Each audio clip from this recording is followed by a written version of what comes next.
കൃഷിഭവനിൽ നിന്ന് കിട്ടിയ കിഴങ്ങ് വർഗ്ഗത്തിനകത്തുനിന്ന് ഒരു ചേന, ചെറിയൊരു ചേനയായിരുന്നു.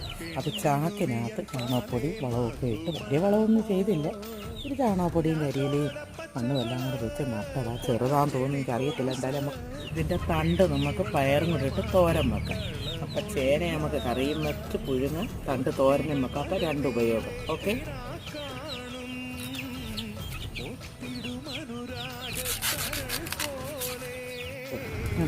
നമ്മുടെ വിളവെടുപ്പ് കണ്ടോ, ഒരു കുഞ്ഞ് ചേന വെച്ച്, അത്ര വലുതൊന്നും അല്ല, എന്നാലും നമുക്ക് ഇത്രയും കിട്ടും.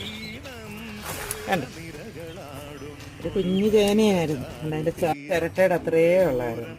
കുഞ്ഞൊരു ചേനയാണ്. വലുതെല്ലാം താഴെ കൊണ്ട് നട്ട് എല്ലാം പന്നി കൊണ്ടുപോയി. ഇത് ഞാനൊരു ചാക്കിനകത്ത് വെച്ച് ഇത്രയും കിട്ടും. ആ, ഒരു കുഞ്ഞ് ചിരട്ടയുടെ അത്രയുള്ള എണ്ണം വെച്ചത്, കുഞ്ഞ് വളവും ചെയ്തു നമ്മുടെ